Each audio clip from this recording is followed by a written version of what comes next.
Halo, assalamualaikum sobat tani.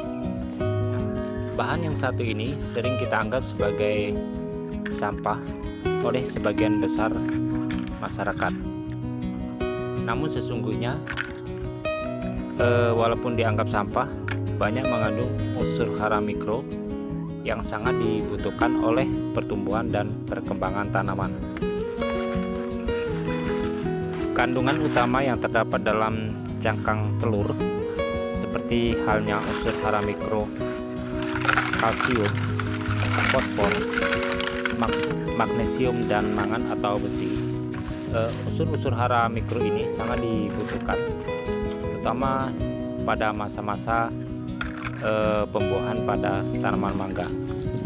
Unsur yang terbesar itu kalsium. Sangat dibutuhkan oleh tanaman, terutama untuk memperkuat batang dan agar buah dari tanaman kita itu tidak mudah terkena serangan atau hama busuk. Untuk dapat digunakan menjadi media tanaman organik yang bermanfaat bagi tanaman, ada beberapa cara atau langkah yang harus kita perhatikan sehingga nantinya unsur hara yang terkandung di dalam cangkang telur ini dapat secara maksimal diserap oleh tanaman. Nah, sebagai langkah awal, itu cangkang telur harus kita bersihkan terlebih dahulu dari sisa-sisa kotoran yang menempel pada cangkang tersebut. Karena biasanya telur yang sudah tersimpan terlalu lama itu ada kalanya dia terserang atau ada jamurnya ya.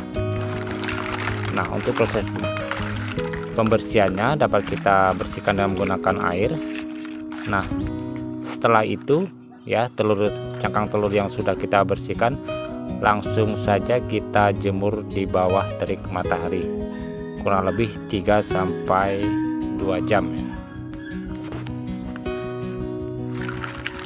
Fungsi lainnya dari cangkang telur ini yaitu dapat menjadi pupuk organik atau kompos bagi tanaman. Kemudian dapat mencegah pembusukan pada bagian batang maupun pada bagian akar. Yang selanjutnya dapat menangkal serangan hama, terutama untuk hama kicot ya. Kemudian fungsi yang lain itu sebagai penyubur tanah. Karena sifatnya yang mengandung banyak kalsium itu dapat meningkatkan porositas pada tanah, sehingga media tanah atau media tanam itu akan menjadi gembur. Baik, untuk proses penyiapan cangkang telur sampai bisa kita manfaatkan untuk pupuk organik pada tanaman, setelah tadi kita lakukan penjemuran di bawah sinar matahari ya kurang lebih 2-3 jam, itu bahan-bahan cangkang telur selanjutnya kita blender atau kita haluskan sampai benar-benar halus. Kalau sobat semua tidak mempunyai blender di rumah, itu bisa juga kita haluskan dengan cara ditumbuk ya atau diremas-remas. Namun untuk hasil yang maksimal saya sarankan untuk proses penghalusan dari cangkang telurnya itu kita blender.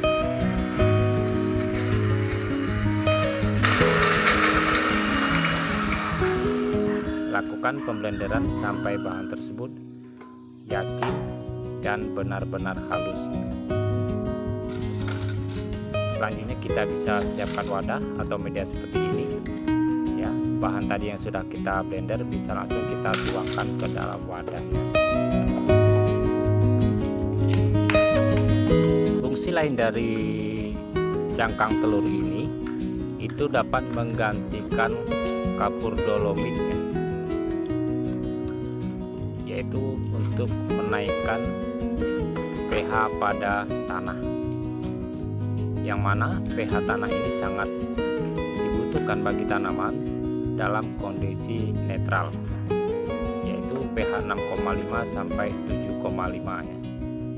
Sehingga karena kalau pH tanah atau medianya itu terlalu masam, itu banyak unsur hara makro seperti nitrogen, fosfat itu tidak bisa terserap oleh tanaman. Kondisinya tersedia namun tidak bisa terserap ya. Nah, setelah bahan-bahan tadi kita blender sampai halus, untuk pengaplikasiannya dapat langsung kita taburkan seperti ini ya. Ini untuk pengaplikasian langsung ke media tanam. Atau kalau sobat semua media tanamnya itu belum dimasukkan dalam wadah seperti ini ya, dapat kita campur pada saat penyiapan medianya. Namun kalau medianya sudah berbentuk dalam wadah seperti ini, dapat langsung kita taburkan saja.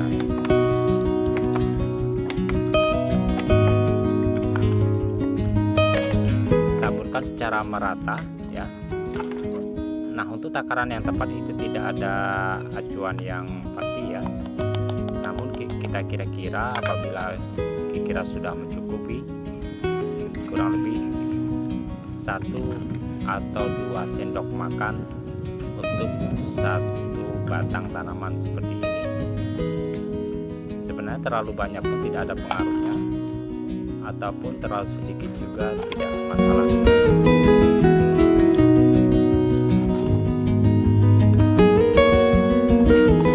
Cangkang telur ini biasanya nanti untuk proses pembusukannya itu cukup lama ya, 5-6 bulan itu biasanya masih kelihatan ada ya, jika belum busuk secara sempurna menjadi tanah. Ada beberapa jenis tanaman yang coba saya aplikasikan. Nah, ini adalah kelengkeng yang saya tanam di dalam polybag ya. Kita berikan cangkang telur. Kemudian ini ada bibit jambu kristal atau jambu biji kristal ya, kita coba berikan juga.